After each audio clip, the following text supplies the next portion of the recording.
Hey everybody, I am at the top of the M. I believe today is day 15, and I am in the Salt Flats.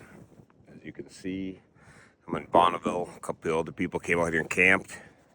But today I want to dedicate the day and this ride to the bike. Everybody's been asking me about how I got it set up for such a long haul, so I'm just going to do a run through of the bike quick. This is the front of the beast. I got my stickers on there. Some came off, but those are places I've been. I try to put a sticker from that.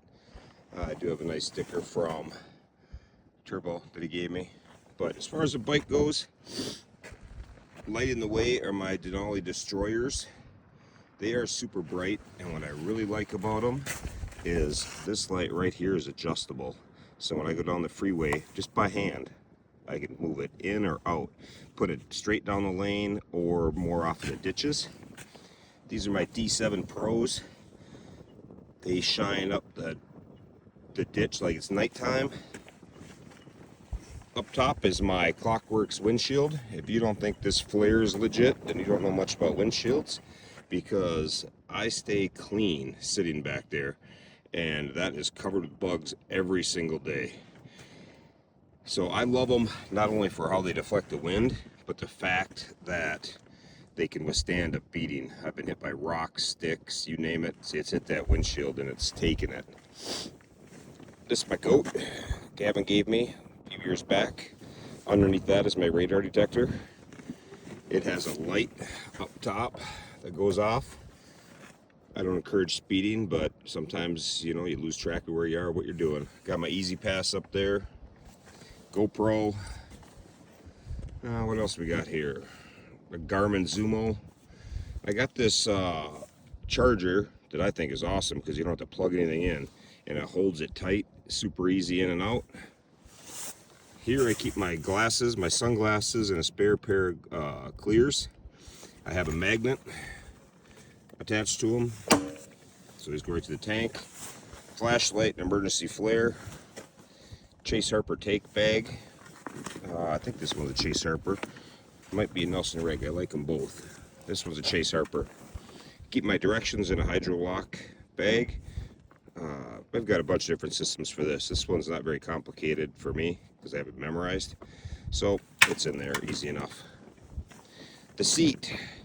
I have my Wild Ass seat. That is a saddle, the size for the new bikes. I prefer the saddle over the Classic, but that's just me. Fits in there nice. On top of a sweet Mustang seat. And don't ever confuse that you need if you have a quality seat, you don't need a Wild Ass, or if you have a cheap seat, you do need one. It's not like that. The seat is for your support, your back, your hips, everything else. Quality seat. Mustang is what I found to be the best. And Wild Ass is for the pressure points, so you can sit all day. I got Nelson Rig water bag. I got another bag here that's just for snacks. Here I got the Lincoln Seals custom tank, 5 extra gallons of fuel, piped right into my tank right there. It's really easy, really simple to do too. And then when I run out of gas, I just reach back, flip the lever, fills her back up with 5 gallons. Right now I have a pack out system on the back of my bike. Again, it's on top of my Lincoln Seals custom made rack that just snaps on the quick release. On the back I have a cot. Trying some new stuff this trip. 35,000 miles, thought I'd try something new. I have a cot.